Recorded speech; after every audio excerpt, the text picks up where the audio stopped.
የቅዳሜው ቀጠሮ። ደራሲ ሞገስ እሸቱ። በዮብ ኢንተርቴይንመንት ተዘጋጅቶ የቀረበ። ክፍል 2። መታሰቢያ። ይህ መጽሐፍ ገና በ16 ዓመቱ በከሰል ጭስ ታፍኖ ከዚህ ዓለም በሞት ለተለየው ታላቅ ወንድሜ ዳዊት እሸቱ መታሰቢያ ይሆንልኝ።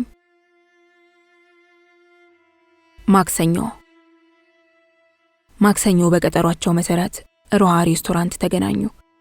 የሬስቶራንት ባለቤቱ አብነት ከሙዚቃ ምርጫው ጀምሮ መስተንግዶውና ከሰው ተግባቢነቱ ማራኪ በመሆኑ የእርሱ ቤት ይመቻቸዋል። በእርግጥ በዚች በሚኖሩበት ከተማ በተለይም ፍትስክሬ ተብላ በምትጠራው ሰፈር ከ9 ያላነሱ ሬስቶራንቶች አሉ። ሌላም በሀበሾች የሚካሄዱ የንግድ እንቅስቃሴዎችም አልጠፉም። ከነዚህም ውስጥ ከስደተኛው ጋር አብረው ከተሰደዱትና ሀበሸኛ ከሆኑት ሸቀጦች መሃል የበርበሬ፣ የሽሮ፣ የእንጀራና የጫት ንግድ ይገኙበታል። በተጨማሪም እንደ የሴቶች የውበት ሳሎን፣ የወንዶች ጸጉር ቤት፣ ልብስ ሰፊ ቤት፣ ሙዚቃ ቤት፣ መንዲ የጫት መቃሚያ ቤት፣ የኢትዮጵያ ቅርጻ ቅርጽ መሸጫ ሱቅ፣ የባልትና ሱቆች፣ የትኬት ኦፊስ፣ ብቻ ምንም እዚያ አካባቢ ሄደው የሚያጡት ነገር የለም። ታዲያ እዚህ ሀገር የሚኖር ሀበሻ ሁሉ አንድ የሀበሻ ዕቃ መግዛት በሚፈልግበት ወይም ሀበሻ ሬስቶራንት መሄድ በሚፈልግበት ጊዜ ያለ ቀጠሮ ከብዙ ሀበሾች ጋር መገናኘቱ የማይቀር ነው። በእርግጥ አንዳንዶች እዚች ፉትስክሬ የምትባለው ሰፈር አለመሄድና ለመታየትን እዛ ከሚሄደው ሀበሻ በተለየ የሰለጠኑና የበለጡ ለመሆናቸው መገለጫቸው ሲያደርጉት ይስተዋላሉ። የሀበሻውን ብዛት በየጊዜው አዲስ በሚመጡትም እዚሁ በሚወለዱትም በጨመረ ቁጥር እንዲሁ የንግዱም እንቅስቃሴ በመስፋፋት ላይ ነው። በዚህ ሁኔታ ሲታይ እውነትም ብዙ ተባዙ ምድርንም ሙሏት የሚለውን የመጽሐፍ ቅዱስ ቃል በመተግበር ላይ ካሉ ዜጎች ተርታ ተሰላፊ ያደርገናል። እነ ዮናስ የሚፈልጉትን አዘው ትንሽ ከዚህም ከዛም የሆነ ወሬ እያወሩ በመጫወት ላይ ያሉ የዘላለም ስልክ ጮኸ። ሲያየው ፕራይቬት ኮል ይላል። ሃሎ ሃሎ አለ። ሃኒ ነበረች ከአዲስ አበባ የደወለችው። ስልኩ እንዳይቋረጥባት ሃሎ ዘላለም ደውልልኝ ፈልጌ ነው ካለች በኋላ ስልኩን ዘጋችው። ወዲያውኑ ዮናስና ጡሊ በመግባባት አይነት ተያዩ። ዘላለም ከወራቶች በፊት ሀገር ቤት ለረፍት በሄደ ጊዜ ነበር ላምሩትን ወይም አሁን ሃኒ እያለ የሚጠራትን ልጅ የሚያውቃት። ምንም እንኳን መጀመሪያ አካሄዱ ለ2 ወር ቢሆንም በአጋጣሚ ሃኒን በመተዋወቁ ቆይታውን 4 ወር ለማስረዘም ተገደደ። ካወቃት ጊዜ ጀምሮ በየቀኑ በመገናኘትና አብሮ በማደር በየመዝናኛው ቤት በመሄድ እፍ ያለ ፍቅር ያሳልፋሉ። ይዞት የሄደው ገንዘብ አልቆ እነ ዮናስን ትንሽ ገንዘብ ላኩልኝ እያለ 4 ወሩን ከገፋ በኋላ ከዚህ በላይ ቢቆይ አንደኛ ስራውን እንዳያጣ በመስጋቱ፣ ሁለተኛ ደግሞ በእጁ ላይ ያለውና ጓደኞቹም የሚልኩለት ገንዘብ በማለቁ መመለሱ የግድ ሆነበት። በቆይታው ጊዜ አግብቶ እንዳያመጣት ከመጀመሪያ ጋብቻው ለመፋታት ሕጉ የሚጠይቀው ጊዜ 8 ወር ስለሚቀረው ሊያገባት አይችልም ነበር። ነገር ግን ወደ አውስትራሊያ ተመልሶ በመምጣት ያችን 8 ወር እየተጠባበቀ እስከዛው ድረስ ለሷ ወርሃዊ ተቆራጭ ሊያደርግላት ቃል በመግባት ነበር የተመለሰው። እዚህ ከተመለሰም በኋላ ወሬውና ሐሳቡ ሁሉ ስለ ሃኒ ሆኖ ቀረ። ጡሊና ዮናስም የሰለቻቸው ነገር ቢኖር ስለ ሃኒ መስማት ነው። በሳምንት 3 አንዳንዴም 5 ጊዜ ይደውላል። ብር በየወሩ ቀኗ ሳታልፍ ይልክላታል። አልፎ አልፎም ወደ ሀገር ቤት የሚሄድ ሰው ካገኘ እንደምንም ለምኖም ቢሆን ትወደዋለች ብሎ ያሰበውን ገዝቶ በላዩ ላይም ገንዘብ ጣል አድርጎበት ይልክላታል። ሃኒም በበኩሏ እሱ ከሄደ በኋላ እስከ ተወሰኑ ሳምንታቶች ሲደውል ታለቅሳለች። የኮምፒውተር ዕውቀት ስለሌላት ኢሜል ለመላክ ባትችልም በየመሃል በጣም ነው ናፈካኝ፣ ሰው ሁሉ ነው ያስጠላኝ፣ ነጭናጫ ሆኛለሁ፣ በቃ ውሻ ነው የሆንኩት የማትለው ነገር የላትም። ጊዜው ትንሽ እየገፋ ወራቶች መቆጠር ሲጀምሩ ብቸኝነቱ ጠንከር እያለ መጣባት። ዘላለም ወደ አውስትራሊያ ከመመለሱ በፊት ያስተዋወቃት የድሮ ጓደኛው አዲስ አበባ አለ። ዘላለም በተመለሰ ሰሞን ከዚሁ ካስተዋወቃት ጓደኛው ጋር በስልክ አሁን ደግሞ ብቸኝነቱ ሲበረታባት እየተገናኙ የሆዷን ታጫውተው ጀመር። ሃኒ እንደ ወንድም ተየው እንጂ እሱ ግን አጋጣሚ ጠብቆ እሷን በእጁ ለማስገባት ውስጣዊ ዓላማውና ፍላጎቱ በውስጡ ሲፈታተነው ቆይቷል። ለዚህ ምክንያቱ ከዘላለም ጋር አብረው በነበሩበት ወቅት የምታሳየው የመሞላቀቅና ለየት ያለ አክት ነበር። እንዲህ አይነት ሞልቃቃ ሴቶችን ይወዳል። ይህ ባህሪዋ ወደ እሷ እንዲሳብ አደረገው። ለዘላለም ተመልሶ መሄዱ እሷን በእጁ ለማስገባት በጣም ምቹ አጋጣሚን ፈጥሮለታል። እሷን ተሳክቶለት በእጁ ካስገባ በኋላ በቀጥታ ዘላለምን ገንዘብ ላክ ከሚለው ይልቅ በሃኒ በኩል ድርሻውን ማግኘት እንደሚችል ስለገባውም ጭምር ፈልጓታል። በአንድ ድንጋይ ሁለት ወፍ እንዲሉ። በዚህ መልኩ መገናኘትና አብረው ማሳለፍ፣ አልፎ አልፎም አብረው አልኮል መጎንጨትና ማምሸት ይጀምራሉ። በመሃሉ አንድ ቀን ሁኔታዎች ሁሉ ይቀያየራሉ። የዘላለም ጓደኛ ቋሚ ስራ ባይኖረውም አልፎ አልፎ ከዛም ከዚህ ያምታታ ብር ያገኛል። አንድ ቀን ማታ ደውሎላት ቢዝነስ ሰርቶ ገንዘብ እንዳገኘና ሊጋብዛት እንደሚፈልግ ይነግራታል። ብዙውን ጊዜ የሚገናኙበት ቦታ ተቀጣጥረው ይገናኙና ምግብ ከተበላ በኋላ መጠጥ አንድ ሁለት ሲሉ ወደ ሞቅታ ይሸጋገራሉ። አጽናኙ የዘላለም ጓደኛ በድንገት ምን ነው ዛሬስ ስለ ዘላለም አላወራሽም ሲል ጥያቄ አነሳላት። እሷን በሞቅታ መሃል በብስጭት በእናትህ ስለሱ ማንሳት አልፈልግም፣ ዛሬ ታወኝ አለችው። አጽናኙም ነገሩ ግራ ገባው። ምክንያቱም ብዙ ጊዜ ምንም እንደ በፊቱ ባትሆንም ስለ ዘላለም የሆነ ነገር ማለቱ አይቀርም ነበር። በእርግጥ ሰሞኑን በእሷ ላይ የተለያዩ ለውጦች ቢያይም አንዳች ነገር ሳያረጋግጥ ስሜቱንና ሐሳቡን መግለጹ ግን ያለውን አደገኛነት ተረድቷል። ዛሬ እንደዚህ በመንገሽገሽ ስትናገር ሲሰማ ጆሮንና እድሉን ማመን አቃተው። እንዴ ምን ነው እንደነደላችሁም እንዴ አለ ነገር ለመቆስቆስ ፈልጎ። እባክህ ተወኝ አለች ፊቷን እንደ ሕፃን ልጅ ኩርፊያ ሳብጣ። ዛሬ ጠዋት ደውሎ ስናወራ እና በአጋጣሚ እርሱ ከመደወሉ በፊት ከማዘርጋ ተጨቃጭቀን ሆድ ብሶኝ ስለነበር በጣም ናፈከኝ ብዬ ሳለቅስ። ይህን ስታወራ እንባ አይኗ ላይ አቀርሮ ነበር። እና ምን እንዳለኝ ታውቃለህ? አንቺ እኮ ሕፃን ልጅ አይደለሽም፣ ትልቅ ነሽ፣ መቻል አለብሽ። ምን እንደዚህ በረባ ባረባው ታለቅሻለሽ አይለኝ መሰለህ ብላ ያቀረረ እንባዋን ትዘረግፏለች። በእንባዎቿ መካከል እኔ ሕፃን ሆኜ ነው እንደዚህ የሚለኝ እያለች ለቅሷን ማስነካት ቀጠለች እየተሞላቀቀች።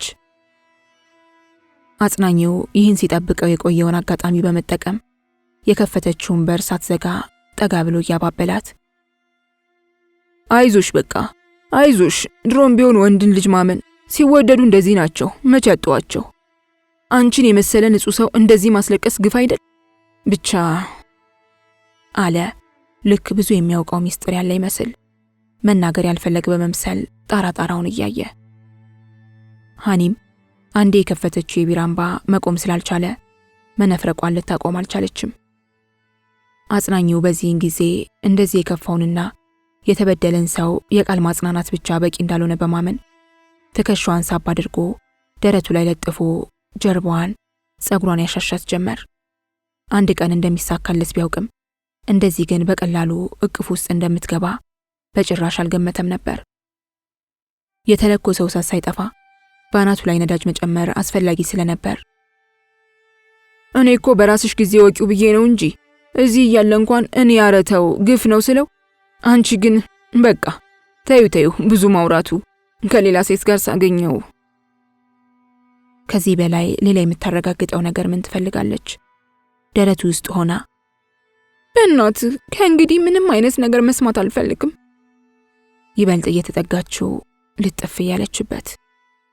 አጽናኙ ሃኒ በዚህ አይነት ስሜት ውስጥ እያለች እዛ መቆየቱ ጊዜ ማጥፋት መስሎ ስለታየው ወደ ቤቱ ወስዷት የማጽናናቱን ሁኔታ ጥግ አደረሰው። ከዛ መቼም አንዴ ከተጀመረ ያው ቼ በለው ነው። የዘላለምን ሃኒ የእርሱ አድርጓት አደረ። ከዘላለም በላይ ሆነላት፣ እሷም ሆነችለት። ቀስ በቀስ የተጀመረው የሃኒና የአጽናኙ ግንኙነት እየጠበቀ መጣ። ከዚያም በኋላ ብዙ ጊዜም አብረው ማሳለፍ ጀመሩ። አንድ ቀን አብረው አድረው ጠዋት ከእንቅልፋቸው ሲነሱ አጽናኙ ቢዝነስ ለመስራት ብር እንደሚያስፈልገ ይነግራታል። እሷም ገንዘብ እንደሌላት ስትነግረው ዘላለምን እንድትጠይቀው ሐሳብ ያቀርባል። ሃኒም ሳታቅማማ አጽናኙን ላለማስቀየምም ስትል ለመደወል ተስማማች። ከዛ ምን ብላ እንደምትጠይቀው አማከረችው። እሱ ግን ቀድሞ ያሰበበት ጉዳይ ስለነበር ይኸውልሽ ምን ትዩ መሰለሽ ትደዊና ሰው አደራ ብሎ የሰጠኝ ገንዘብ ስለጠፋና መክፈልም ስላለብኝ አሁን በአስቸኳይ ብር እንድትልክልኝ ብለሽ ጠይቂው አላት። ምን ብላ እምቢ ትበለው? የክፉ ቀኗ ነው። ከብቸኝነት ያወጣት፣ በተበደለች ጊዜ አጽናናት፣ ሙሉ ጊዜውን የሚሰጣት ጥሩ ሰው። ያለምንም ማንገራገር ሞባይሏን አንስታ ዘላለም ጋር አሁን ደውላ መልሶ እንዲደውልላት ነገረችው። ዘላለም ወዲያውኑ ደወለላት። ሃኒዬ እያሰብኩሽ እኮ ነው የደወልሽው። በኋላ ልደውልልሽ እያሰብኩ ነበር። አይገርምም አለች። ትንሽ ሰላምታ ብጤ ከተለዋወጡ በኋላ ሐዘን በተሞላው አገላለጽ ዘልዬ በእናትህ የደወልኩልህ አስቸግርህ ነው። ብታይ ትናንትና ማታ ሰው አስቀምጭ ያለኝን ብር የጎረቤታችን ሰራተኛ ገብታ ይዛው አጠፋ መሰለህ። እና አሁን ምን እላለሁ? በጣም አፈርኩ። እና የማትቸገር ከሆነ ፕሊዝ ዘሌ ብር እንድትልክልኝ ነበር። ያው ባይሆን ከምትልክልኝ ገንዘብ ላይ ትቀንሳለህ እያለች ስታቅማማ ሃኒዬ ለዚህ ነው እንዴ እንደዚህ የምትሆኙ? ያንቺ ችግር የኔ ችግር አይደለም እንዴ? አንቺ ብቻ ራስሽን ጠብቂ፣ ችግር የለም። ስንት ብር ነው የምትፈልጊው? ወዲያውኑ ሃኒ የሞባይሉ መነጋገሪያ በእጇ ሸፍና አጽናኙን በሹክሹክታ ስንት ብር ነበር ያልከኝ? ስንት ልበለው ትለዋለች። አጽናኙም አንገቷን እየሳመ በጆሮዋ 3000 በዩ ብሎ ቀና በማለት 3ቱን ጣቶቹን ዘርግቶ በምልክትም ማሳያት። እሷም ቀበል አድርጋ በዚያ በሚያሳዝን ድምጿ 3000 ብር ነው ዘልዬ አለችው። ምንም ችግር የለም ሃኒዬ፣ አሁን እዚህ እየመሸ ስለሆነ ባንክ ዝግ ነው። ነገ ጠዋት በዌስተርን ዩኒየን እልክልሻለሁ ይላትና ወዲያው አርዕስት በመቀየር ለመሆኑ ኮምፒውተር ተመዝገቢ ያልኩሽን ምን አደረግሽው ሃኒዬ? ዘልዬ ተመዝግቤ ያለው እኮ በሚቀጥለው 15 ቀን ውስጥ እጀምራለሁ። በቃ በጣም ጥሩ። አየሽ እዚህም ስትመጪ ይጠቅምሻል እና ከኔም ጋር ቢሆን በኢሜል መገናኘት እንችላለን። ልክ ነህ ዘልዬ፣ እንዴት እንደናፈከኝ ብታይ ታዝንልኝ ነበር። ይህንን ስትል ምላሷን እያወጣችና አጽናኙን እየጠቀሰች በአንድ እጇም ጸጉሯን እየደባበሰች ነበር። ከዛም የከፋው በመሰለ ድምፅ እኔ የምልህ ለትንሽ ጊዜ እንኳን አትመጣም? ሃኒዬ ካምፓኒያችን በአመት እኮ 1 ወር ነው ፈቃድ የሚሰጠን። ያኔም ቢሆን እኮ 3 ወር ሳይከፍለኝ የቆየሁት። በዚህ ላይ ደግሞ ከእንግዲህ ፍቺውን ለመጨረስ 1 ወር ብቻ ስለሚቀረኝ ከዚሁ ፕሮሰስ ጀምሬ አንቺ ብትመጪ ነው የሚሻለው። እስከዚያው እኔ የሚያስፈልገንን ሁሉ ነገር ጠንክሬ የሰራው ለማሟላት ነው እቅዴ። አይ እኔ እኮ በጣም ስለናፈከኝ ነው እንጂ እሱስ ልክ ነህ። ለመሆኑ የላኩልህ ፎቶ ደረሰ? አልደረሰኝም ሃኒዬ፣ ልኬልሃለሁ ካልሽ ጀምሮ በጉጉት እየጠበቅኩ ነው። በዚህ አይነት ንግግራቸውን ጨርሰው ስልኩን ከዘጋው በኋላ ዘላለም ወደ ነጡል ሊዞር ሲል ፊቱ ላይ ይታይ የነበረው ፈገግታ ግልጽ ነበር። ዘላለም እነሱ ሳይሰሙት ያወራ መስሎት ነበር። ሁሉን ነገር እንደሰሙት ያወቀው ዞር ብሎ አይን ላይ እንደተገጣጠሙ ጡሊ ሳቃፍኖት በእጁ አፉን ሲይዝ ነው። ዘላለም የጡሊን ሁኔታ ይረዳውና በንዴት እየገለማመጠ ምን ያስገለፍጣል ብሎ አፈጠጠበት። ጡሊ የዚህን ጊዜ በግማሽ ሳቁ እያፈተለከ እንዴ አትሳቅ ነው እንዴ የሚለኝ በማለት ዮናስን ጠየቀው። ዮናስም ራሱ እንደ ጡሊ በተጋነነ ሁኔታ ባይሆንም የዘላለም ንግግር በውስጡ ሳያስቀው አልቀረም። በላይነህ የስልክ ልውውጡን ሙሉ በሙሉ ባይሰማም ድንገት ከደረሰበት በኋላ ባዳመጠው ነገር ገባውና እኔ የምልህ ዘላለም ለመሆኑ የትምህርት ደረጃው እንዴት ነው ሲል ጠየቀው። ዘላለምም ኮስተር ኮራ በማለት ያው እንደማንኛውም ሃይ ስኩል ጨርሳለች አለ ከማንም አታንስም በሚል አይነት። ዮናስ ድምጹን ቀነስ አድርጎ እንደ መምከር በሚመስል ሁኔታ ይኸውልህ ስማ ዘላለም፣ አሁን እኮ አንተ ኮምፒውተር ተማሪ ስትላት በ2 እና በ3 ወር ኮርስ እዚህ ስትመጣ ቢሮ የምትገባ ነው የሚመስላት። ጡሊ የዚህን ጊዜ ሳቁ አላስቻለውም። ከትከት እያለ በሳቁ መሃል አይ እኔ መቼም የሚመስለኝ እንደው ጂ ምናምን ብትገባ ይሻላታል ነው የምለው። ምክንያቱም እዚህ ስትመጣ ለሚጠብቃት የጉልበት ስራ ይረዳታል ብዬ በማሰብ ነው። ይህን ሲናገር በእጁ እንቅስቃሴ እየታጀበ ነበር። ዮናስና በላይነህም አብረውት ሳቁ። ዘላለም ምን ብሎ ቢሰድበው እንደሚረካ ቃል እየመረጠ እያለ ጡሌ አከታትሎ ደሞ እኮ ካምፓኒያችን ፈቃድ የሚሰጠን ለአንድ ወር ነው የምትለው እኮ ነው። ካምፓኒ ስትል እሷ ኢምፖርት ኤክስፖርት፣ ኢንሹራንስ፣ አድቨርታይዚንግ ካምፓኒ ሊመስላት ይችላል። ስለዚህ ልኳንዳ ነው የምውለው፣ የበግ ብልት ሳወጣ ነው የምውለው፣ እንደ ስጋ ፍሪጅ ውስጥ ነው የምውለው አትላትም? እውነቱን ብትነግራት እዚህ ስትመጣም አታፍርም። ዘላለም እዚህ ጊዜ ጡሊ ላይ በንዴት አይኑን እያጉረጠረጠ የስድብ ናዳ ያወርድ ጀመር። እነ ዮናስ በመሃል ገቡና እንዴ ጡሊ እኮ እውነቱን ነው፣ እውነቱን ንገራት ነው የሚልህ። ብዙ ጊዜ እዚህ የሚመጡ ሰዎች እውነቱ ሳይነገራቸው ነው የሚመጡት። ታዲያ ከመጡ በኋላ ነገሮቹን ሁሉ እንደጠበቁት ሳያገኙት ሲቀር ነው ላይፋቸው የሚዘባረቅባቸው። ስለዚህ እውነቱን ንገራት ብለው በመቆጣት ነገሩን አረገቡት። ጥቂት ቆይታው የተጠቀሙበትን ከከፈሉ በኋላ ወደ እማማ ቅመም ቤት ለመሄድ ሲነሱ ጡሊ በቃ እናንተ ሂዱ፣ እኔ የሚሄድበት ቦታ ስላለ ከእናንተ ጋር አልሄድም፣ ደግሞም የሰው ብዛት ምን ያደርጋል፣ እናንተው አናግሯቸው ብሎ ወደ ኋላ ቀረት አለ። እነሱም ለምንድን የማትሄደው? በፊት ከዛ ቤት አትወጣም ነበር። አሁን እማማ ቅመም ሲባል ምንድን የሚያስደነብርህ? እስካሁን ሳትናገር አሁን ነው ጉዳይ ያለኝ የምትለው? እያሉ በማፈራረቅ የጥያቄ ማዕት ጎደጎዱበት። በቃ ጉዳይ ያለኛ አለ አንገቱን እየሰበቀ። ዘላለም በጥርጣሬ አይን እያየው አይ ነገር አለ እንጂ አንተ እሳቸው ቤት እንሂድ ተብለህ ቀድማ አንተ ነበርክ እንሂድ የምትለው። አሁን ግን ነገር አለ ማለት ነው። ለማንኛውም እንደርስበታለን ካለው በኋላ እዛው ትተውት እነሱ ወደ እማማ ቅመም ቤት ጉዞ ጀመሩ። ዘላለም እውነቱን ነው። ጡሊ እማማ ቅመም ጋር ለመሄድ የማይፈልግበት ነገር አለው። እማማ ቅመም ምግብ በመስራት እዚህ ከተማ ባሉ ኢትዮጵያውያን የታወቁ ናቸው። ከሙያቸው አንጻር አቅሙ ኖሯቸው ሬስቶራንት ቢከፍቱ በአቋራጭ ሀብታም በሆኑ ነበር። እሳቸው ግን ስራዬ ብለው አልያዙትም። ብቻ አልፎ አልፎ ሰው ደውሎ ምግብ ስሩልን ሲላቸው እቤታቸው ውስጥ አዘጋጅተው ያቀርባሉ። ጡሊም አልፎ አልፎ ከሚደውሉት ደንበኞቻቸው አንዱ ነበር። አንድ ቀን 2 ሰው ይዞ የሚመጣ መሆኑን ቀድሞ ገልጾላቸው ሄደ። ከ2 ቺኮች ጋር እየተሳሳቀ ምግቡን በልቶ ሲወጣ መነጽሩን ረስቶ ነበር። ጡሊ በቺክ መሃል ከተከበበ ለምንም ነገር ደንታ የለውምና መነጽሩን መርሳቱን እንኳን ያስታወሰው በነጋታው ነው። ትዝ እንዳለው በቀጥታ ወደ እማማ ቅመም ቤት አመራ። የዛን ዕለት እማማ ቅመም ከወትሮው ለየት ብለው ነበር። ጸጉራቸውን ተሰርተው ታይት ለብሰዋል።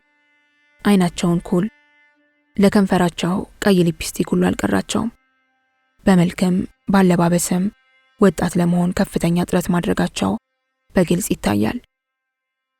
ከላይ ያደረጓት ሳሳ ያለች ሹራብ በራሷ ከእድሜያቸው በላይ ቢያንስ 10 ዓመት የቀነሱ መስለው እንዲታዩ የበኩሏን ሚና ተጫውታ ነበር። ጡሊ በራቸውን አንኳኩቶ ሲከፍት ከፊት ለፊቱ የቆሙት እማማ ቅመም አልመስላሉት። ከሚያሯሩጣቸው ችኮች አንዱ አድርጎም ቆጠራቸው። ከላይ እስከታች እያያቸውና ጉንጩን በእጁ እየዳበሰ እንዴ ዛሬ እንዴት ነው ዘንጠሻል አላቸው። እርግጥም ካፏ አመልጦት እንጂ ሆን ብሎ የተናገረው አልነበረም። አንቺ ማለቱ ስህተት እንደሆነ የገባው ወዲያው ነው። ወይኔ ይቅርታ እማማ እኔኮ በቃ ተንተባተበ። አይ ጡልዬ አይዞህ አሉ በፈገግታ። ወደ ውስጥ እንዲገባ በሩ ለቀቅ አደረጉለት። በልባቸው አንቺ መባላቸው አልከፋቸውም። ለጊዜውም ቢሆን ካሮጊትነት ስላወጣቸው የደስታ ስሜትን ውስጣቸው ፈጥሯል።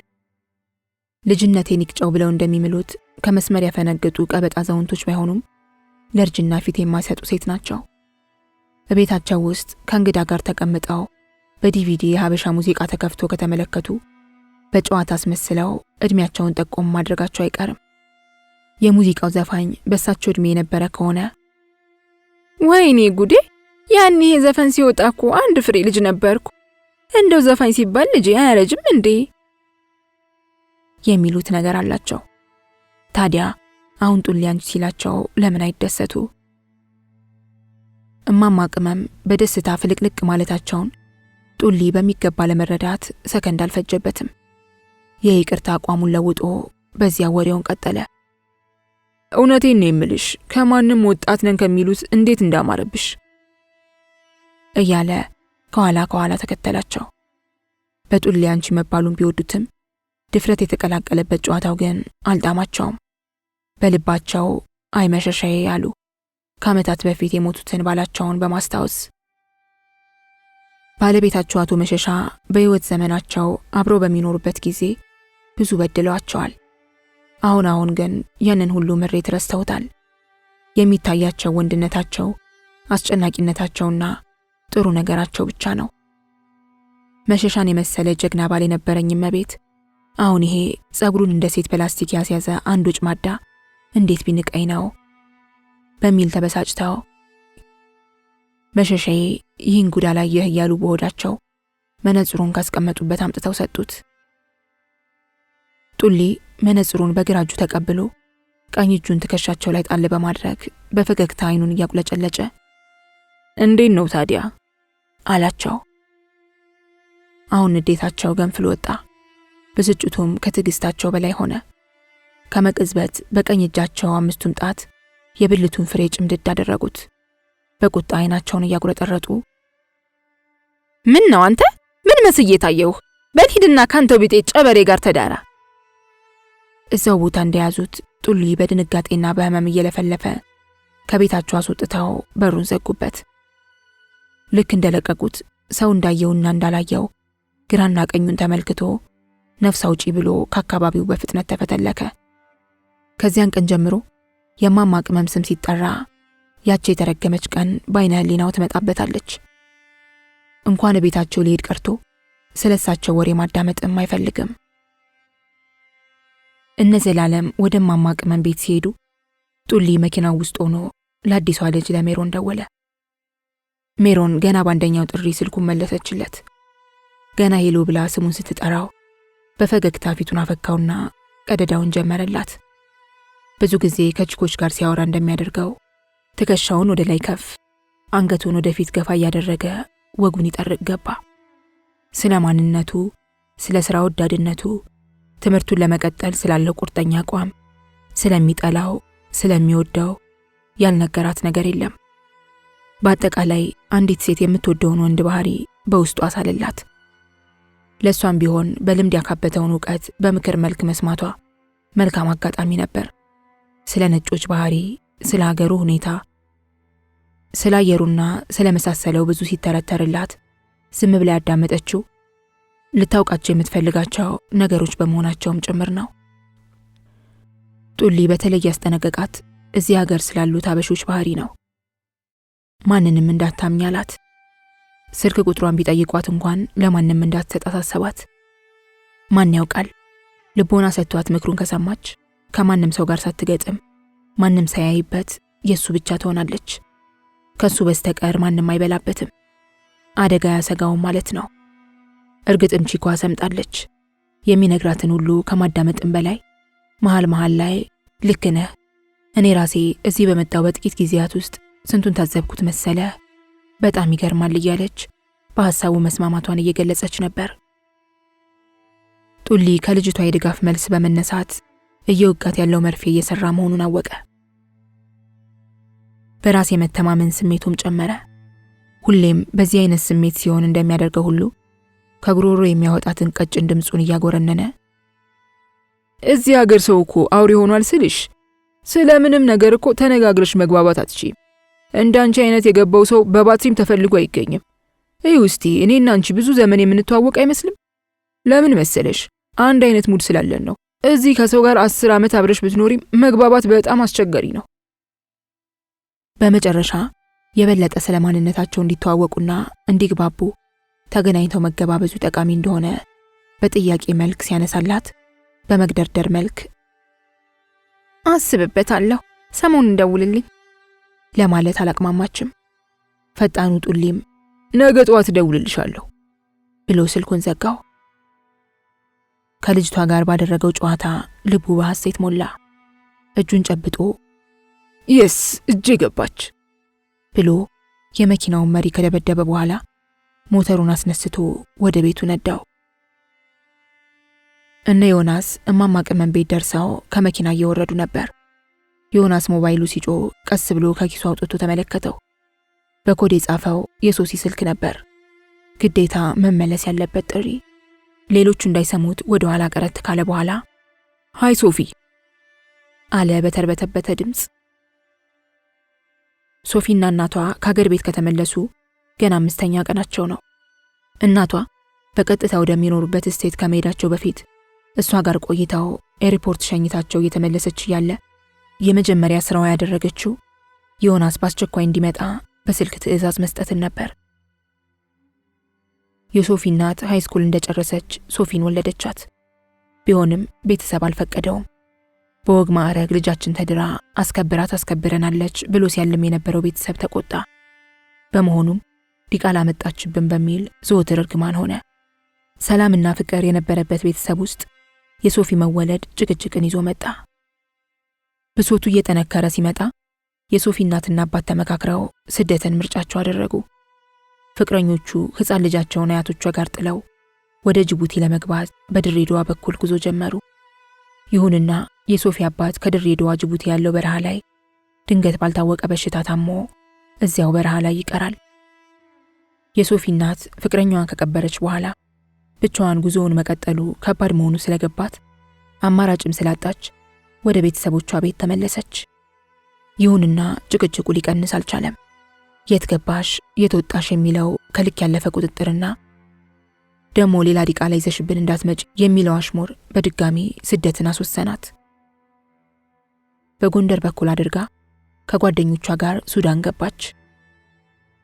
ሱዳን ሀገር በስደተኝነት ለዓመታት ከቆየች በኋላ በተባበሩት መንግስታት ድርጅት አማካኝነት እድሉን አግኝታ አውስትራሊያ ለመጓዝ ቻለች። አውስትራሊያ እንደገባች ወዲያውኑ ለሶፊ ፕሮሰሱን ጀመረችላት። በኋላ ሶፊን ወደዚህ ሀገር ልታመጣ ቻለች። ሶፊ እናቷ ሱዳን እያለች በደብዳቤ ታገኛት የነበረ ቢሆንም በደንብ የተዋወቁት እዚህ አውስትራሊያ ነው። ሶፊ ዘወትር በውስጧ የሚመላለስ አንድ ጥያቄ አለ። ጥያቄውን ለእናቷ ደጋግማ ከማንሳት ተቆጥባ አታውቅም። አባቴ ማን ነው? የት ነው ያለው? የምታገኘው ምላሽ አባቷ መሞቱን የተመለከተ ብቻ ነው። እሺ መሞቱን ይሙት፣ እንዴት ዘመድ አዝማድ አይኖረውም? እናቷን የአባቴን ዘመዶች እንዴት አታውቂም ብላ በጥያቄ ብዙ ጊዜ ታፋጥጣታለች። እናትየው ለዚህኛው ጥያቄም በቂ ምላሽ ማቅረብ አትችልም። ምክንያቱም የፍቅረኛዋን እናት ለማየት የቻለችው እንኳን ለ2 ጊዜያት ብቻ ነበር። ከሌላ አባት የሚወለደውን የፍቅረኛዋን ታናሽ ወንድም ለመተዋወቅ የቻለችው 1 ቀን ብቻ ነው። ያኔም ኩቹ ባላለው ብሎ ስሙን ከገለጸላት በኋላ ያወሩት ነገር አልነበረም። ሶፊ ስለ አባቷ ከዚህ ውጪ ከእናቷ ያገኘችው መረጃ ድሮ የሃይስኩል ተማሪ ሆኖ የተነሳውን ጉርድ ፎቶግራፍ ብቻ ነው። ፎቶግራፉ ከምንም በላይ በህይወቷ የምትሳሳለትና የምትጠብቀው ቅርሷ ነው።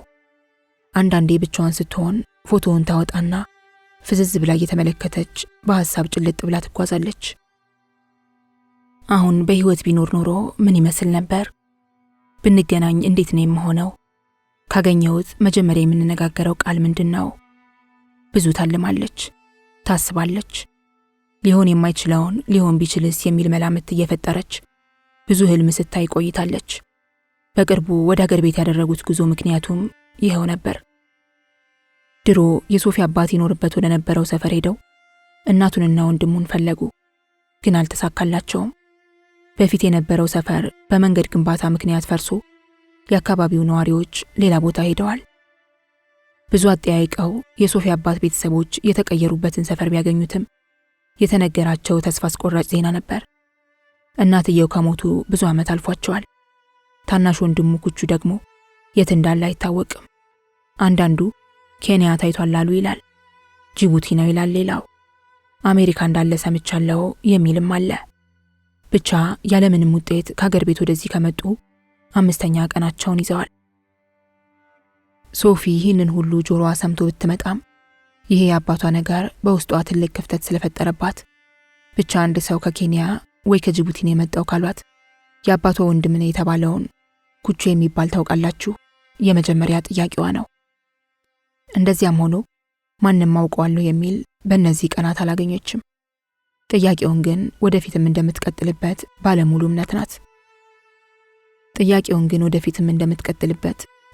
እምነት ናት።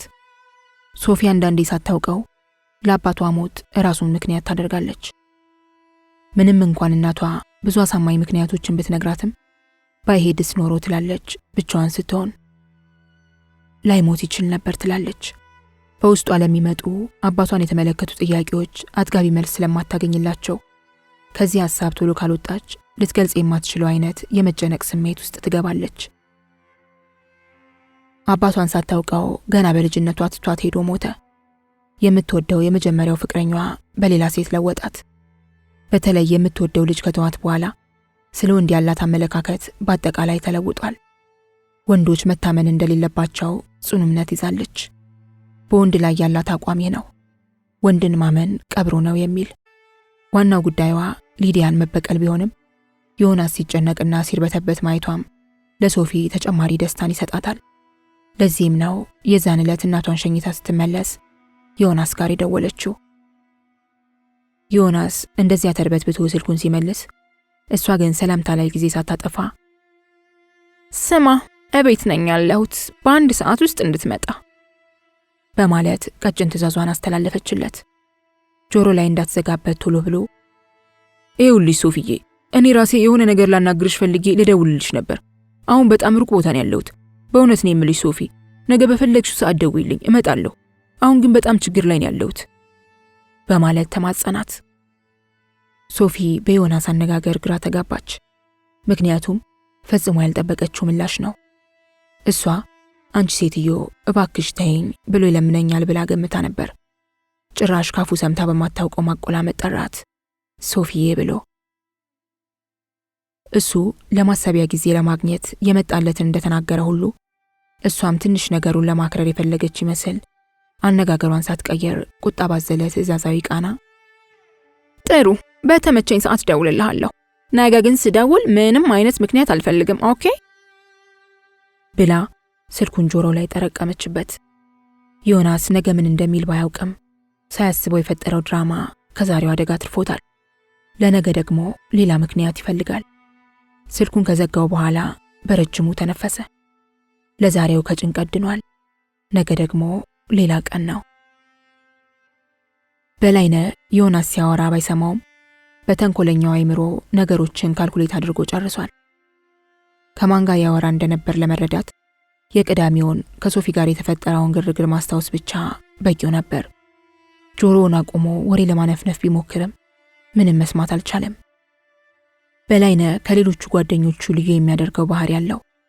በመጀመሪያም የአራቱ ጓደኝነት ሲጀመር በላይነህም ዘላለምም ጡሊም የሚተዋወቁት በዮናስ ነው። በላይነህ በአካውንቲንግ ትምህርቱን ጨርሶ ስራ የጀመረበት ወቅት ዮናስም የአካውንቲንግ ኮርሱን የተመዘገበበት ጊዜ ነበር። በአጋጣሚ ይቀራረቡና ያቅርበታቸው ወደ ጠበቀ ጓደኝነት ለመለወጥ ጊዜ አልፈጀበትም። በላይነህ ዮናስን እያለ በሚመጣበት ጊዜ ጡሊና ዘላለም ቀደም ሲሉ የዮናስ ጓደኞች ነበሩ። በዮናስ ምክንያት ሶስቱም ይገናኙ ጀመር። ይሁን እንጂ ሶስቱም የተለያየ ስሜት፣ ፍላጎትና አስተዳደግ ቢኖራቸውም ዮናስ ሁሉንም እንዳመላቸው ነው የሚይዛቸው። ነገር ግን ጡሊና ዘላለም በላይነህን በጭራሽ አይወዱትም። በላይነህ ከነሱ ትንሽ የተማረ ቢሆንም በባህሪው ግን ፊደል ከቆጠረ የተለየና ተንኮለኛ ሰው ነው። ብዙ ጊዜ አራቱም አንድ ላይ ሲሆኑ በላይነህ የሚያውቀው ወሬ ስለ መስሪያ ቤቱ፣ ስለ ተማረው ትምህርት፣ ሴቶች እንደሚያስቸግሩት እሱ ግን እንደማይፈልጋቸውና የመሳሰለውን ብቻ ነው። የሰለቸና የሚያስጠላ ጉራ ብቻ። ዘላለምና ጡሊ የበላይነህ ነገር በጣም ትክት ብሏቸዋል።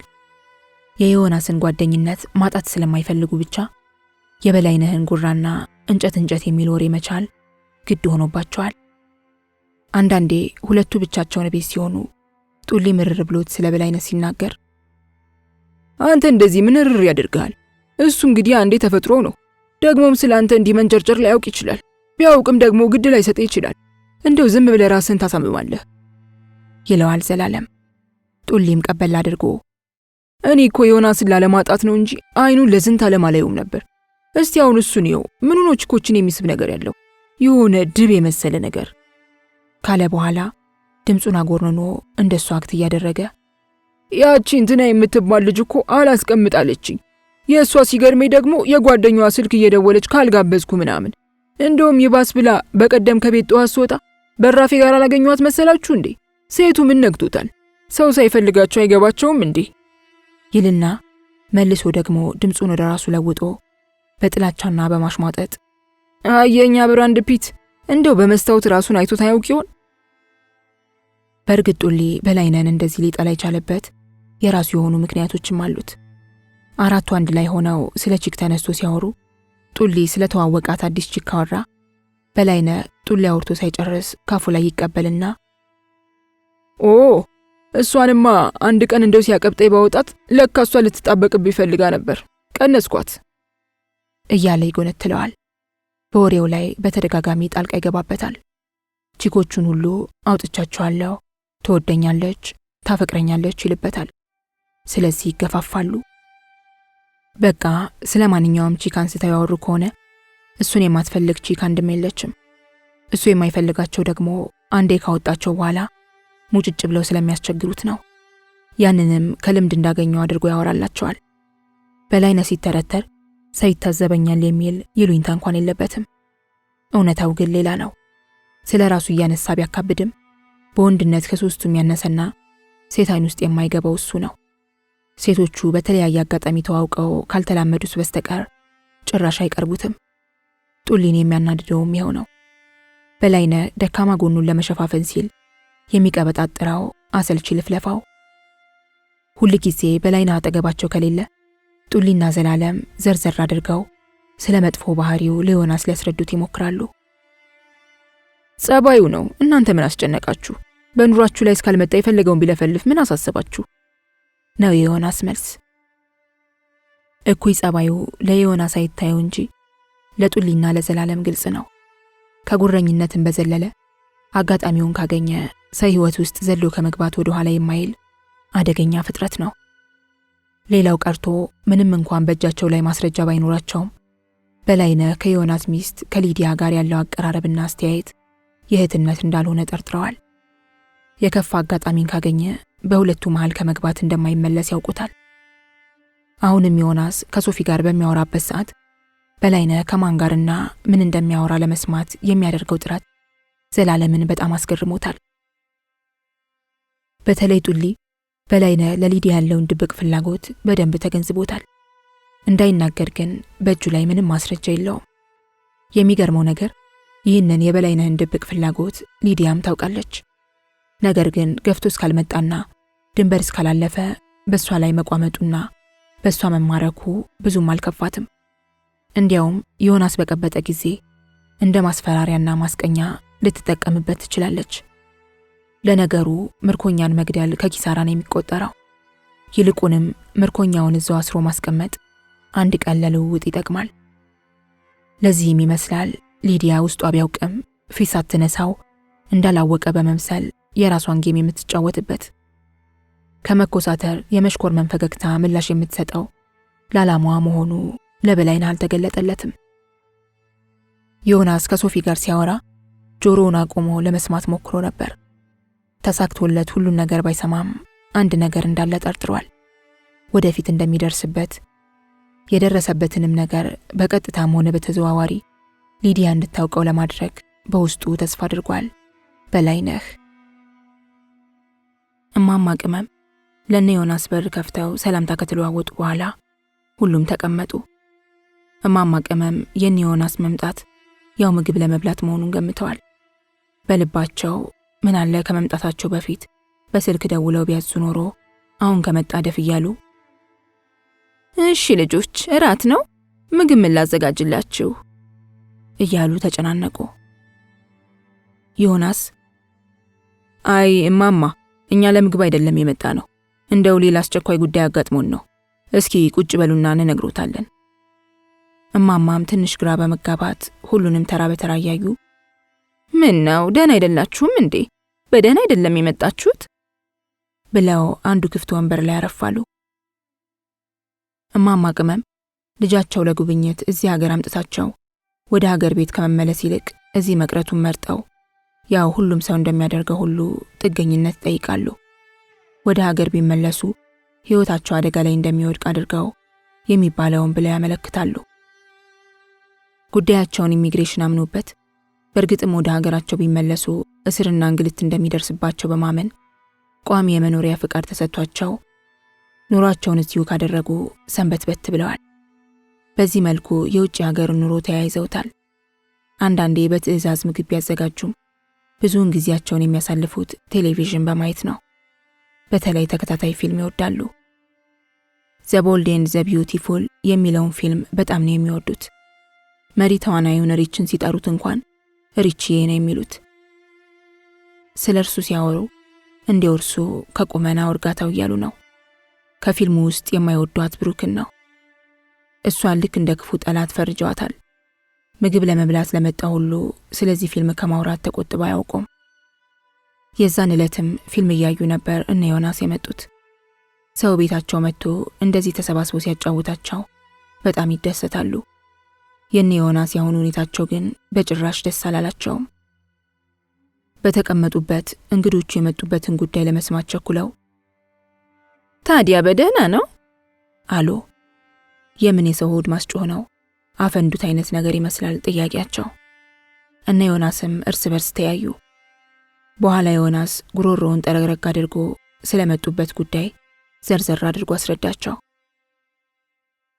እማማ ቅመም ነገሩን ሲሰሙ የቀኝ መዳፋቸውን ከግራው የግራውን ከቀኝ መዳፋቸው ጋር እያፈራረቁ እንደ ቢላዋ በመሳል ቱ ቱ ቱ አቤት ፍርጫ፣ አቤት አቤት፣ እንደው ምን ጉድ ነው፣ ምን ይባላል እያሉ በመሃል እየጠየቁ ሐዘናቸውንና ድንጋጤያቸውን ሲገልጹ ከቆዩ በኋላ ስለ እህታቸው ልጅ በቅርብ መሞት አንስተው ሲያለቅሱ እነ ዮናስ ስለመጡበት ጉዳይ ከፍ ያለ ድምቀት ሰጡት። እንደ ሐዘንተኛ ኩርምት አሉ። ሁሉም በውስጣቸው ለዚህ ጉዳይ ትክክለኛ ሰው በመምረጣቸው ደስ ሳይላቸው አልቀረም። በቃ እንግዲህ እሳቸው ካሉ አለ ዘላለም በውስጡ ጥሩ መርዶ ነጋሪና አስተዛዛኝ እንደሚሆኑ እየተማመነባቸው። እማማ ቅመም የተናኘ ዋነኛ አድናቂ ናቸው። ልጃቸውን በጎን ለመናገር ሲፈልጉ እንኳን አይ ተናኘ እንደሱ አይነት ጠንካራ ሴት ምን አለ ሴቱ ሁሉ እንደሷ ቢሆን፣ ባሏስ ቢሆን፣ እግዚአብሔር የመረቃቸው ሰው አክባሪዎች፣ ትዳር እንደነሱ ነው እንጂ ይላሉ። ይህን ሲናገሩ ልጃቸው አጠገባቸው ካለች ታዲያ አንቺ ለምን የተናኘ እናት አትሆኝም? ይቻላል እኮ እዚህ ሀገር ትላለች በብስጭት አዝማሚያቸው ስለሚገባት። ልጃቸው አጠገባቸው ሳትኖር ቀርታ ለሰው ስለተናኘ የሚያወሩ ከሆነ የኔው አለች እንጂ መማርና ደህና ሰው ማግባት ስትችል በቁሙ ጠርሙስ ውስኪ ከሚጨልጥ ሰካራም ሽባ ጋር ምኑን አይታ ይሆን የተለጠፈችበት ማለታቸው አይቀሬ ነው። ብቻ ስለ ልጃቸውና ስለተናኘ ሲያነሱም ሆነ ሲያስታውሱ ጨጓራቸው ሲጨስ ይሰማቸዋል። ከበፊቱ መቼም አሁን ይሻላቸዋል። በፊት ከነሱ ጋር አብረው በሚኖሩበት ወቅት ነጋ ጠባ ከልጃቸው ጋር መጨቃጨቅ ነበር። አሁን ግን መንግስት ቤት ሰጥቷቸው ለብቻቸው መኖር በመጀመራቸው ልትጠይቃቸው ስትመጣ ካልሆነ በስተቀር ብዙም አይገናኙም። ከዛ ከሰካራም ባልተብየው ጋር አምላክ ገላገለኝ ብለው ሻማ አብርተዋል ቤት የተሰጣቸው ጊዜ። አሁን ተናኘ ድርብ ሐዘን ውስጥ መውደቋ ልባቸውን በሐዘን ሰበረው። አሁኑኑ በትኩሱ ሄደው እርሟን እንድታወጣ ቢነግሯት ደስ ባላቸው። በሰበቡም ከሷ ጋር ወዳቸው ውስጥ እየተገለባበጠ ያስቸገራቸውን የእህታቸውን ልጅ ሐዘን በተወጡ። ቢሆንም ያሉት ፈረንጅ ሀገር ነው። እንደ ሀገር ቤት በፈለጉት ጊዜ በፈለጉት ቀን ሄዶ ማርዳት አይቻልም። የረፍት ቀንን ግዴታ መጠበቅ አለባቸው። ስለዚህም ከነ ዮናስ ጋር በወግ በማረጉ ተናኘን ቅዳሜ ለማርዳት ተቀጣጠሩ። እንደ ልጃቸው የሚያዩት የእህታቸው ልጅ ድንገት በአንድ ሳምንት በሽታ ከሞተ 2 ወር አለፈው። ይህንን አንስተው ቀደም ሲል ለእንግዶቹ በእንባ በማጀብ ነግረዋቸው ነበር። ቁብ የሰጣቸው የለም እንጂ። እማማ ቅመም እነ ዮናስን ከሸኙ በኋላ የእህታቸውን ልጅ እንደገና አስታውሰው ስሙን እየጠሩ እንደው ምን ያደርጋል የእህቴ ልጅ ሞተ ስል ማንም ከቁብ የቆጠረ የለም፣ እዚህ ሀገር እናት ወይም አባት ሞተ ካልተባለ ወንድምና እህት እንኳን እንደ ሩቅ ዘመድ ነው የሚታየው። ማንም ደንገጥ አይልም። እንኳን ለቅሶ ሊደርሱ ቀርቶ መቼም ሀገር ላይ ቢሆን ኖሮ ምንም እንኳን በአሁኑ ጊዜ ሞት ቢረክስም የእህት ልጅ ማለት የራስ ልጅ ማለት ነው። እግዚአብሔር ያጽናሽ ብሎ አብሮ የሚያጽናና ጎረቤትም ሆነ ዘመድ ይኖር ነበር። ምን ያደርጋል፣ ወትሮ ሁሉም ነገር ሀገር ላይ ቀረ በማለት ተማረሩ። እንባቸው በጉንጫቸው ዱብ ዱብ እያለ እማማ ቅመም አንዳንዴ ጥሩ ሙድ ላይ ሲሆኑ ሀገር ማለት ይሄ ነው እንጂ የሰው መብት የተከበረበት እንደው ሰው በመሆን ብቻ እንዲህ በነጻ ቤት የሚሰጥ የት ሀገር ነው? በነጻ ታክመን ሳንሰራ ብር እየተከፈለን ለሁሉም ነገር ቅናሽ ተሰጥቶን ሌላው ቀርቶ አሜሪካና አውሮፓ እንኳን ብንሄድ ቪዛ እንኳን የማያስፈልገን ሀገር፣ የጥጋብ ሀገር። ሰው ስለሆንም ብቻ ነው እንጂ ከእንደኔ አይነቱ አባልቴት ምን ሊያገኙ? ብቻ እግዚአብሔር ሰላም ያደርጋቸው የማይሉትና የማይመርቁት ነገር የለም። አንዳንዴ ደግሞ ብቸኝነቱ ሲብስባቸውና ሲመጣባቸው ኤዲያ ሁሉም ነገር ሀገር ቀረ ይላሉ እጃቸውን እያወናጨፉ፣ ልክ ሀገር ቤት ድሮ ቀረ እንደሚባለው ፈሊጥ። እኔ እኮ ምለው እኛ እኮ እዚህ ልክ እንደ በሬ ወይም ላም ነን። ይህንን በማዳበሪያ በ3 ቀን የሚበቅል አትክልት በመርፌና በመድኃኒት በአንድ ሳምንት የሚያድግ ዶሮ እየበላን ቤት ውስጥ ተዘግተን ሰንብተን አይተን የማናውቀውን በሽታ አይነት እየቆጠርን መደለብ ነው። እረ ለመሆኑ አገሩ ራሱ እንዴት አይነት ጭንቀታም ሀገር ነው! ባልና ሚስት የማይስማማበት የሰይጣን ሀገር። ስንቱ ራሱን በጭንቀት አጠፋ። አይታወቅም እንጂ ብዙ ሰው ነው አሉ በየሆስፒታሉ በጭንቀት ታሞ የተኛው። በቃ አንድ ወሬያቸውን ከጀመሩ ሽብራቸውን ነው ሲነዙ የሚውሉት። እንደው ይላሉ አንዳንዴ እዚህ ሀገር ከመኖር ሀገር ገብቶ በድህነት መኖር ይሻላል። መሸሻ ይሙት። ልክ ሀገር ቤት ተመልሶ መሄድ ፕሮሰስ ያስፈልገ ይመስል። ብቻ እማማ ቅመም ስለ ውጭ ሀገር ኑሮ በአጠቃላይ ቋሚ የሆነ አቋም የላቸውም። ነገ ደግሞ ተመልሰው ያመሰግናሉ። ለወጋቸው ማጣፈጫና ማሳመኛነት መሸሻ ይሙትን እያከሉበት። ዮናስ በዚህ ሁኔታ ቀኑን አሳልፎ ማታ ወደ ቤት በመግባት ላይ ያለ ብርሃኑ ደወለለት። ብርሃኑ በተለመደው አጋናይ ድምፁ ባክህ ዮናስ፣ እንደው ተናኝን ባየኋት ቁጥር ጭንቀቱ ሊገለኝ ነው። እንዴ ብርሃኑ፣ ኧረ በእናትህ 3 ቀን ነው የቀረው፣ መታገስ አቃተህ? ዛሬ ቀኑ አልቋል። ሮብ፣ ሐሙስ፣ አርብ ነው የቀረው። እንደምንም ቻለው። ለምን አሁን አንተ አትመጣም? እንደው አንተ ስትኖር ይሻላል። እኔማ በመጣ ያለ ወትሮ ለምን በዚህ ሰዓት ይመጣል? ደግሞ የሥራ ቀን ነው ብላ ትጠራጠራለች። እና ባይሆን ነገ እመጣለሁ። ብርሃኑ እንደማንገራገር ካለ በኋላ ይኸው ቅዳሜና እሑድ ስልኩን ቢያለኝ ብላ አሁንም 10 ወደ አገር ቤት ትቀጠቅጣለች። እኔ እኮ ድንገት ስልኩን አንስተው ቢነግሯትስ ብዬ ሰግቼ ነው። አይዞ ብርሽ፣ የዛን ዕለት ነው ደውዬ እስከ ቅዳሜ ስልክ እንዳታነሱ ብዬ ያስጠነቀቅኳቸው። ብርሃኑ ቅር እያለው በልሺ እንግዲህ ነገ እንዳትቀር ብሎ ስልኩን ዘጋ። ዮናስ ስልኩን ከዘጋ በኋላ በብርሃኑ ነገር በጣም እየተገረመ የሶፊም ነገር እንደገና ከኋላው እየደወለበት እንደው ብቻ ይችን ሳምንት እንደምንም አምላክ አሳልፋት አለ በልቡ። እቤቱ ገብቶ የሚጠብቀውን የሊዲያን ኩርፊያና ግልምጫ ለመጋፈጥ ራሱን ዝግጁ አድርጎ ወደ ቤቱ መጓዙን ቀጠለ። ሊዲያ በጣም ተጠራጣሪና ኃይለኛ ናት። የራሷን ነገር አሳልፋ ለሰው የማታስነካ፣ ከደረሱባትም ለማንም የማትመለስ ኃይለኛ ሴት ናት። በተለይ በዮናስ የመጣ ነገር፣ ያውም ከሶፊ ጋር የተገናኘ። መጣላትና መኳረፉ አዲስ ባይሆንም የዚህ 3 ቀን ሁኔታ ግን ሊዲያን በጭራሽ አላማራትም። የሆነ እየበሰለ እየተከተፈ እየተጠበሰ ያለ ነገር ይሸታታል። ቢሆንም ምን እንደሆነ ሚስጥሩ ሳታውቀው ምንም አይነት እርምጃ መውሰድ አልፈለገችም። ነገሩ መቼና የት በማን ምክንያት እንደተጀመረ ለሷ ብቻ ሳይሆን ለሁሉም በግልጽ የሚታይ የአደባባይ ሚስጥር ነው። በሐሳቧ እንኳን የሶፊን ስም ለመጥራት ይዘገንናታል። ከሌላ ሰውም ጋር ቢሆን ስለሷ ከተነሳ ስሟን ለመጥራት ስለማትፈልግ ያቺ ፍጥረት እያለች ነው የምታወራው። መጀመሪያ ለዚህ ሁሉ ነገር ምክንያቷ ሶፊ መሆኗን ታረጋግጥ እንጂ ከዚያ በኋላ የምታደርገውን ወይም የምትወስነውን እርምጃ ጠንቅቃ ታውቃለች። ለሊዲያ ዮናስ ከፈለገው ሰው ጋር ይማግጥ፣ የፈለገውን ስህተት ይስራ በንዴት ይወጣልኛል ብላ ታስባለች። ይሁን እንጂ ከዚያች ፍጥረት ጋር ግን ምንም አይነት ነገር ቢያደርግ እንደሞተች ነው የምትቆጥረው። ሊዲያም ደግሞ ጠንቅቃ የምትረዳው ነገር አለ።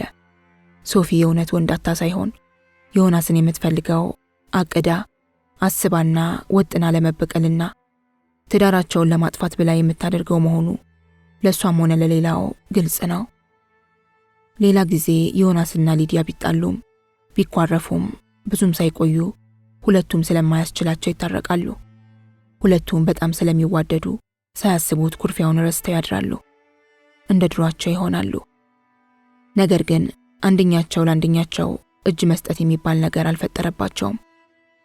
ምክንያቱም አንድ ከሚያደርጋቸው ጸባይ ሁለቱም እልህኞችና ኃይለኞች መሆናቸው ነው። ሰሞኑን ግን ሊዲያ ትንሽ ለስለስ ማለት ፈልጋለች። ግድ የለም ከኔ ይለፍ ብላ አድርጋ የማታውቀውን ዮናስን ለማግባባት ስትል ማታም ሲተኙ ስሜቱን ለመቀስቀስ ያደረገችው ሙከራ አልተሳካላትም። ስለዚህ መደምደሚያዋ ያደረገችው ነገሮችን ሁሉ ከሶፊ ጋር ወይም ቅዳሜ ከነበረው ግጭት ጋር በማያያዝ አንድ የሆነ ከበፊቱ የከበደ ሁኔታ እንዳለ ነው። ትዳሯ ሲበተን የምትወደውንም ሰው በጠላቷ ስትነጠቅ እጇን አጣምራ የምታይበትና የምትቀመጥበት ተፈጥሮ የላትም። ውስጧ በቅናትና በነገር ተንተከተከ። ሲነጋ ሚስጥሩን ለማወቅ መሯሯጥ ይኖርባታል። ስለዚህ ነገ በጠዋት የመጀመሪያ ስራዋ የሚሆነው ለክፉ ቀን ወዳስቀመጠችው ምርኮኛዋ ወደ ሆነው በላይነህ ደውላ የሚያውቀው ነገር እንዳለ መጠየቅ ነው። እርግጠኛ ነች በላይነህ ስለ ዮናስ አንድ ነገር ከሰማ በትክክል እንደሚነግራት። በዚህ ሐሳብ ላይ ያለች ዮናስ ወደ ቤት ገባ። ሊዲያ ተክዛ ሶፋ ላይ ቁጭ ብላ ነበር። ሁለቱም ድምጽ ሳያወጡ በዝምታ ተቀመጠ። ትንሽ እንደቆዩ ሊዲያ የዮናስን ሁኔታ ስታየው በዝምታ መቆየት በጭራሽ አላስቻላትም። ሳታስበው እንዴ ለመሆኑ ምን ሆነህ ነው? ምን አደረገችም ብለህ ይሆን በራስህ ስህተት እንደዚህ የምትሆነው? አስጠላውህ? ቤቱን ጥዬ ልውጣልህ? ታስገባት እሷ ትምጣልህ? ከመቼ ወዲህ ነው ይህን ያህል ጊዜ የምታኮርፈው? ወይስ ሌላ ከኔ የደበቅከው ነገር አለ? ዮናስ በትክክል ሊዲያ ያልተረዳችው ነገር እንዳለ በመገንዘቡ ሊያረጋጋት ሞከረ። በእርግጥም ሊዲያ እውነት አላት። ለሷ የመሰላት በቀደም በተጣሉበት ሁኔታ እሱ እስካሁን እንዳኮረፈ ነው እንጂ በውስጡ በአንድ በኩል የእህቱ ሐዘን፣ በሌላ በኩል የሶፊ ማስፈራራት እያስጨነቀው ባህሪውን እንደቀየረው ልትገነዘብ የምትችልበት መንገድ የለም። ስለተናኘ እንዳይነግራትም ፈራ። ስለዚህ እንደምንም አባብሏት ሰውነቱም አይምሮውም ስለዛለ ለነገ ሶፊን ለመጋፈጥ በትክክል ማሰብ እንዲችል ማረፍም ስለነበረበት ረጋ ብሎ ግንባሯንና ጉንጯን እየሳመ በጣም እንደደከመውና ትምህርት ቤት ከሰው እንደተጋጨ አስረድቷት ወደ መኝታ ቤቱ ሄዶ ተኛ። ሊዲያ ለጊዜው ትረጋጋ እንጂ ውስጧ ግን የሚነግራት ሌላ ነገር ነው። ለማንኛውም ይንጋ እንጂ ነገ የምትደርስበት ሚስጥር እንዳለ አውቃለች። እዚያው ሶፋ ላይ አንዱን ሐሳብ እያወጣች አንዱን ስታወርድ እንቅልፍ ይዟት ሄደ። እሮብ በቅዷ መሰረት በጠዋት በላይነህ ጋር ደወለች። በላይነህን በቁልምጫና በማባበል አይነት እየጠራችው ዮናስ ከቅዳሜው የሙዚቃ ዝግጅት በኋላ ባህሪው እንደተቀየረባትና የሆነው ነገር ካለ እንዲነግራት ጠየቀችው። በላይነህም የዮናስ ባህሪ ሰሞኑን መለወጥ ሊዲያ እንደምታስበው ቅዳሜ የተፈጠረው ጉዳይ ሳይሆን የእህቷ ሐዘን መሆኑን ቢያውቅም አብጠርጥሮ ሊነግራት ግን አልፈቀደም። ለእንዲህ አይነቱ ወሬ እነ ጡሊ ያሉ። ይህማ በጡሊ ስራ መግባት ነው። ባይሆን ከበድ ያለ ወሬ ቢያገኝ እሺ። ሁለቱን የሚያለያይ ፊትና ጀርባ የሚያደርግ በፍቅራቸው መሃል ነፋስ አስገብቶ ጥላቻን የሚያቆጠቁጥ ወሬ ቢሆን ኖሮ በዘረዘረው ጨማምሮ በዘገዘከው ያም ቢሆን ይደረስበታል። የጊዜ ጉዳይ ነው እንደሱ እምነት። ምክንያቱም ከቅዳሜ ጀምሮ በዮናስና በሶፊ መሃል የተፈጠረው ሁኔታ፣ ስልክ መደወሏ፣ ዮናስም ከነሱ ነጠል ብሎ ማውራቱ፣ የሊዲያ ጥርጣሬና ሌሎችም ነገሮች በልቡ ተስፋን ጭረውለታል። አንድ ነገር መፈጠሩ እንደማይቀር ግምት አለው። የተቀበረው ቦምብ ሲፈነዳ ቀዳሚው ጋዜጠኛ እሱ ይሆናል። ሊዲያ እስክትጠይቀውም አይጠብቅም። ሊጠረጠር በማይችልበት ሁኔታ እንድታውቀው ያደርጋል። አሁን ለሊዲያ ስለ መርዶ ቢነግራት እሱ ምን ይቀማል? ምኑስ ሞኝ ነው እንዲህ አይነት ተራ ሚስጥርን የሚያወጣው? በመሆኑም ለሊዲያ ምንም አዲስ ነገር እንዳልሰማ በቁርጠኝነት አሳወቃት። ሊዲያ በበላይነህ በኩል ስላልተሳካላት ሁለተኛ አማራጭ ፈለገች። ጡሌ። ግን ለጡሌ አንድ ብልሃት መዘየድ ያስፈልጋታል። ጡሌ ማለት ልክ እንደ አሳ ማለት ነው። አሳን ለማጥመድ ደግሞ ሌላ ትንሽ አሳ ወይም ወጥመድ ያስፈልጋል። ያንን ብልሃት እያውጠነጠነች ቆይታ ከስራ ስትወጣ ልትደውልለት ወሰነች። ዮናስ ሮብ ዕለት ክላስ ስላልነበረው ጠዋት ስራ የመግባት ፍላጎት ባይኖረውም እቤት መቀመጡ የሊዲያን ጥርጣሬ የሚያረጋግጥ በመሆኑና በተጨማሪም ቁጭ ብሎ በሐሳብ መዋተቱንም ስላልፈለገው ወደ ስራው አመራ። መቼም የታክሲ ስራ ከተለያዩ አይነት ሰዎች ጋር የሚያገናኝ ነው። የየሰው አስተያየትና አመለካከትም ይለያያል። የዛን ዕለትም እንደ ሁልጊዜው አንዷ በእድሜ ትንሽ ገፋ ያደረገች ሴትዮ ታስቆመውና የምትሄድበትን ቦታ ነግራው መንገድ ይጀምራሉ። እየሄዱም ስለ አየሩ ሁኔታና ስለ ትራፊኩ ትንሽ ካወሩ በኋላ አይቀሬውን ጥያቄ በማስከተል ከየት ነው የመጣኸው አለችው። ይህን አይነት ጥያቄ ለታክሲ ነጂዎች የማይቀር ነው። ቢያንስ በአማካኝ በቀን 3 እና 4 ጊዜ የሚጠየቁትና የተለመደ ነው። ለብዙ ተሳፋሪዎች የወሬ መክፈቻ ርዕሳቸው ይኸው ጥያቄ ነው። ዮናስም ለሌሎቹም እንደሚለው ሁሉ ከኢትዮጵያ እንደመጣ ነገራት። ሴትየዋም ዮናስን ባይኗ እየመዘነችው በመገረም አይነት ኢትዮጵያዊ አትመስልም አለች። እሱም እንዴት ብሎ ጠየቃት። እጅና እጇን በጣም ወደ ላይ በማንሳት አንተ በጣም ትልቅ ነህ አለች፣ ዮናስን በመገረም እያየችው። ዮናስ ይህን ሲሰማ የመጀመሪያው ባይሆንም ካለበት ንዴትና የብስጭት ስሜት የተነሳ ኢትዮጵያዊ ምን መምሰል አለበት ብሎ በቁጣ ጠየቃት። ሴትየዋ ግን የእርሱን ቁጣና ንዴት ከምንም ሳትቆጥር ለመሆኑ እዚህ ሀገር ከመጣ ስንት ጊዜ ሆነህ ብላ ጥያቄውን በጥያቄ መለሰችለት። ዮናስም አፉ ላይ የመጣለትን 4 ዓመት አላት። ወዲያው ሴትየዋ ለዚህ ነዋ አሁን ገባይ በሚል አይነት ፈገግታ ለጥያቄዋ መልስ በማግኘቷ እርካታዋን አቀማመጧን በማመቻቸት ገለጸች። ዮናስም ለሷ የገባት አልጠፋውም። አይ መቼም ስትመጣ እንዲህ አልነበርክም። በ4 ዓመት ውስጥ ምግብ እዚህ ሀገር መብላት ጀምረ ነው ለካ እንደዚህ ያደናገርከኝ ማለቷ መሆኑን ስለተረዳው በነገሩ ይገረማል። ሴትየዋም የምትወርድበት ቦታ ስለደረሰች ወረደችለት። እፎይ ተገላግልኳት ነጫጭባ አሮጊት አለ መኪናውን ከማስነሳቱ በፊት። በመሃሉ 1-2 ሰዎች አሳፍሮ ካወረደ በኋላ ሌላ ተሳፋሪ ጫነ። ይሄኛው ተሳፋሪ እድሜው በ30ዎቹ ውስጥ ነው። ልክ መኪና ውስጥ ገብቶ የሚሄድ ዮናስ ከሰውየው ሁኔታ ይሄኛው ተሳፋሪ ፈጠን ያለና ጭውውት የሚፈልግ አይነት መሆኑ ገባው። ዮናስ ግን ሰሞኑን አይምሮ በብዙ ነገር ስለተወጠረ ለወሬና ለጥያቄና መልስ ብዙም ፍላጎት አልነበረውም። ቢችሉ እንደውም ባያናግሩት ይመርጣል። ሐሳቡን በሙሉ በችግሩ ዙሪያ ቢጥልና እህቱን እንዴት እንደሚያረዳትና ከሶፊም ወጥመድ እንዴት ሊወጣ እንደሚችል ቢያስብበት ምርጫው ነው። ነገር ግን አንዳንዱ ተሳፋሪ ምንም ዝም ቢሉት ጉትጉታውን አይተውም። ይሄኛው ተሳፋሪም ወሬ ፈላጊ ነው። ፈገግ እያለ ምን ነው ከሰው ተጣልተ ነበር? ደስተኛ አትመስልም። አይዞህ ህይወትን ደስተኛ ማድረግ የምትችለው ራስህ ነህ። ይሄ ስራ ቀላል እንዳልሆነ ይገባኛል። ብዙ ጭንቅላት የሌላቸው ሬሲስት ሰዎች አቢዩዝ እንደሚያደርጓችሁ እረዳለሁ አለው። በቀለም አላምንም፣ ጥቁርም ብትሆን እኔ ግድ የለኝም፣ እንደ ሌሎቹ ዘረኞች አይደለሁም ማለቱ ነው። ሌላም ብዙ ወሬ ያነሳ ዮናስን ትንሽ ፈገግ ካሰኘው በኋላ አይቀሬ ጥያቄው ላይ ደረሰ። እማይከፋ ከሆነ ከየት ሀገር እንደመጣ ልትነግረኝ ትችላለህ? ዮናስም ይህም ደግሞ እዚህ በልተ ነው ሰው የመሰልከው እንዳይለው በመፍራት የየሰውንም ንግግር ባጭር ለመቁረጥ ሲል በተቻለ መጠን ሰውየው በቀላሉ ሊያውቀው አይችልም ብሎ ያሰበውን ሀገር እንደመጣለት ከቡርኪና ፋሶ ብሎ መለሰለት። ዮናስ እንደጠበቀው አልሆነም። ይልቁንም ሰውየው በጣም በመደሰት ዋው ቡርኪና በጣም የምወዳት ትንሽዬ ሀገር ናት። እዛ ኖር ነበር። እዛ ወደ 8 ዓመት ሼል ካምፓኒ ውስጥ ሰራ ነበር። ከቡርኪና ፋሶ እዚህ ሀገር ሰው ሳገኝ አንተ የመጀመሪያው ነህ አለ። ልክ የጠፋበትን አብሮ አደጉን ያገኘ ያህል ፊቱን እያፈካ። በዚህን ጊዜ ዮናስ በድንጋጤና በማፈር የሚገባበት አጣ። ቢሆንለት መውረጃው ደርሶ ቢያወርደው፣ ባይሆንለት ደግሞ መኪናውን አጋጭቶ። ሰውየው ግን ንግግሩን ቀጥሎ አንዴ በሀገራቸው በቡርኪና ቋንቋ፣ አንዴ ሙሉ በሙሉ በፈረንሳይኛ ሲያናግረው ዮናስ የሚመልሰው ጨንቆት ፈገግ በማለት አንገቱን እየነቀነቀ የሚያውቃትን አንዲት የፈረንሳይኛ ቃል ደጋግሞ ጠራ። የሀፍረት ላብ እያላበው ዊዊ ዊ ይላል።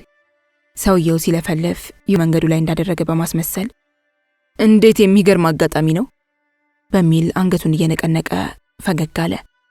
በተፈጠረው አጋጣሚ እጅግ ተገርሞ ነበር።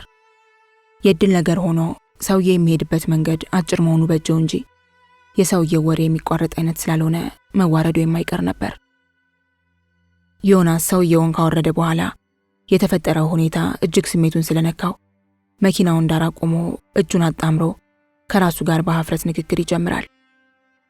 ወይኔ እስኪ እንደው አሁን ምን አስዋሸኝ? ደግሞ ቡርኪና ፋሶም ሀገር ሆኖ ከዚህ ሁሉ ኢትዮጵያ ብዬ እውነቱን ብናገር ምን አለ? ሀገር እያለኝ እንደሌለው የማላውቀውን ሀገር ልጥራ? ያው መቼም ያቺ የረሃብ ሀገር እንዳትነሳ አይደል ነው እንጂ ሌላማ ምን አለ? መቼ ይሆን ሳንሸማቀቅ አፋችንን ሞልተን በኩራት ኢትዮጵያዊ ነን የምንለው? ለመሆኑ የቱ ጋር ይሆን የተበላሸው የኛ ሀገር ነገር? መቼም ይሄ ሁሉ የሚመጻደቅብን ነጭ ጎረምሳ ተሰርቶ የተሰጠውን ተቀብሎ ነው እንጂ እነርሱ አሁን የሰሩት ነገር አይደለም። ለመስራትማ ላባችንን የምናንጠፈጥፈው እኛው በስደት የመጣ ነው አይደለን? እኛም እኮ እንደነሱ ተሰርቶ የተሰጠን ነገር ቢኖር ኖሮ ሰው ሀገር ተሰደን ጉልበታችንን እየተሰደብን ባልገበር ነበር። ለመሆኑ ታዲያ የቱ ጋር ይሆን የሀገራችን ነገር የተበላሸው? መቼም የአንድ ሀገር እድገት እያለ ነገሩን በምሳሌ በውስጡ እያሰበ የአንድ ሀገር እድገት እንደ ዱላ ቅብብሎሽ ሩጫ ይመስለኛል። በዱላው ቅብብሎሽ ውስጥ 4 ሰዎች ቢኖሩ የመጀመሪያው ሮጦ ለሚቀጥለው ይሰጠዋል፣ ሁለተኛውም ሮጦ ለሚቀጥለው ይሰጠዋል። እንግዲህ እንደዚህ እያለ ውድድሩ እስኪያልቅ ይቀጥላል። ታዲያ ለውጤቱ ማማር የአራቱም ማሯሯጥ ይወስነዋል። ድንገት አንዱ ወደ ኋላ ቢቀር ወይንም ውድድሩን አቋርጦ ቢወጣ ተሸነፉ ማለት ነው። እንግዲህ የሀገርም እድገት እንደዚሁ መሆን አለበት። ቅድመ አያት ሰርቶ ለአያት፣ አያት ለአባት፣ አባት ለልጅ፣ ልጅ ለልጅ ልጅ እያለ የሚቀጥል። ታዲያ ለእኛ እዚህ ሀገር በስደት መኖር ተጠያቂ የትኛው ሯጭ ይሆን? እግዚአብሔር ይወቀው ይላል በሐሳቡ። ለነገሩ የእኛ አያት ቅድመ አያቶቻችን በኢኮኖሚ የበለጸገች ሀገር አያስረክቡን እንጂ ዳር ድንበራቸውን ሳያስደፍሩ ሀገራቸውን በደማቸው ጠብቀው ይችን ድንግል ሀገር አስረክበውናል። እኛ ደግሞ እነሱ የሰጡንን ድንግልነቷን አሳልፈን ለሚቀጥለው ትውልድ ከማሳለፍ ይልቅ የሥራ ባህል ፈጥረን ድንግልነቷን ወስደን ለሚቀጥለው ትውልድ የራሳችንን ኃላፊነት ተወጥተን ማስረከብ ነው ያለብን። ደግሞም በዚህ ላይ ብዙ የምንኮራበት ታሪክ አለን። እነ ላሊበላ እና አክሱምና ሌሎችም። መቼም ታሪክም ቅርስም ቢሆን የሚደምቀው ዙሪያውን በስልጣኔ ሲከበብና ይዘው ሲገኙ ቢሆንም እኔ ግን ሁለተኛ ከእንግዲህ ከየት ሀገር ነው የመጣኸው ሲሉኝ ሌላ ሀገር አልጠራም። የፈለጉትን ይበሉን። ከኢትዮጵያ ነው የመጣሁት ነው የምለው። ምን ያመጣሉ? መናቁን እንደሆነ የለመድኩት ነው። ፈቃደኛ ለሆኑት ስለ መልካም ገጽታው አስረዳቸዋለሁ። ማወቅ የማይፈልጉትን ደግሞ የራሳቸው ጉዳይ። ኢትዮጵያዊ አትመስልም ወፈርክ ቢሉኝ እኛ ሀገር የምንበላው ኦርጋኒክ ምግብ ስለሆነ ነው በጣም የማንወፍረው። እዚህ ሀገር ኬሚካል ይሆናል ያወፈረኝ እላቸዋለሁ። መቼም አንድ ቀን አለ እንባው እየተናነቀው። አንድ ቀን ሩቅ አይደለም። ሁሉም ኢትዮጵያዊ በእልህ ተጋግዞ ሰርቶ ለአንዴና ለመጨረሻ ጊዜ መታወቂያችን የሆነው ረሃብ የሚባል ነገር ጠፍቶ ታሪካችን ተቀይሮ አንገታችንን ቀና አድርገን የምንሄድበት ጊዜ ይመጣል። እርግጠኛ ነኝ ሩቅ አይደለም ይልና ራሱን አረጋግቶ መኪናውን አስነስቶ ይሄዳል። ሊዲያ ከሰዓት ከስራ እንደወጣች የመጀመሪያ ስራዋ ጡሊን ማግኘት ነበር።